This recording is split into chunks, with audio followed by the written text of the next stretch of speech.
Welcome to Cool Tools and the second part of our video series checking out some new Windows Mobile offerings. After hearing about the Samsung Jack and the HTC Touch, we now go to the new HTC Touch Diamond, one of the several phones positioned as an iPhone alternative. How does it stack up against them apples? The HTC Touch Diamond. This one is available on TELUS, and it's an improvement in terms of processing speed, in terms of video. So this one has a full VGA screen, 640 by 480 resolution on a small display like this. So images are very, very crisp. Display quality is quite good. As you can see, I can slide back and forth. A very, very intuitive user interface. Take a look at the clock. I can take a look at pictures, these sorts of things. Go through my various photos that I've got, these sorts of things. Do this with the HTC Touch Diamond. So the Touch Diamond, again, running Windows Mobile 6.1. This is the latest release of Windows Mobile.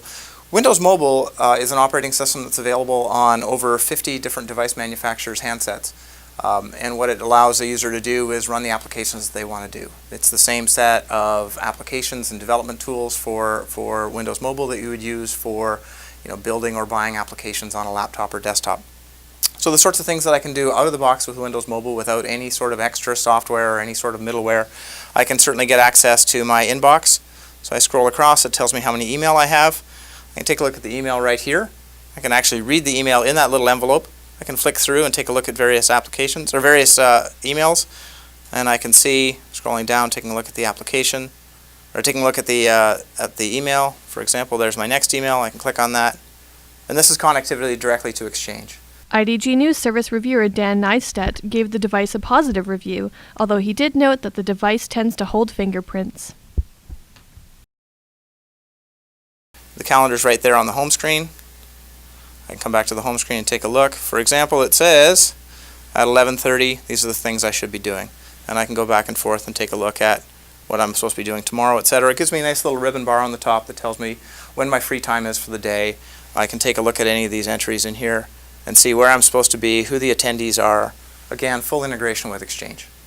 Bringing these Office apps onto the mobile device is one of the major pros, according to analysts, but there has also been a learning curve around bringing the desktop onto the smaller form factor. A lot of users have said that the browser here is the weak spot in competition with Apple. Windows Mobile versus an iPhone, it really comes down to choice, and that software matters. If you're looking for software as an enterprise, the choice of applications for Windows Mobile is astronomical. There are over 18,000 applications available, and the types of devices, the types of tools that are used to write those applications are the same tools and skills that you have for writing laptops and desktop applications, and that's very different than the Mac story or the iPhone story. And what enterprises are telling us is that they want to be able to manage these devices like they manage their laptops and desktops. One of the things you may not realize is that this is a 528 megahertz processor with a full VGA screen, 4 gigabytes of storage, and a high-speed EVDO Rev-A network through TELUS.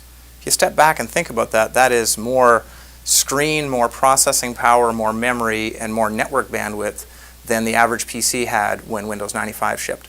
And so the feedback that we get from enterprise customers is they want to be able to manage these things. So in terms of direction from Microsoft, we have launched our System Center Mobile Device Manager product, which is a server product aimed for IT managers to be able to manage mobile devices, be able to control things like software distribution, which applications run, which applications don't run, which features may or may not be wanted, may be on or off. Thanks for tuning in to Cool Tools. I'm Brianne Smith for Computer World Canada and Cool Tools.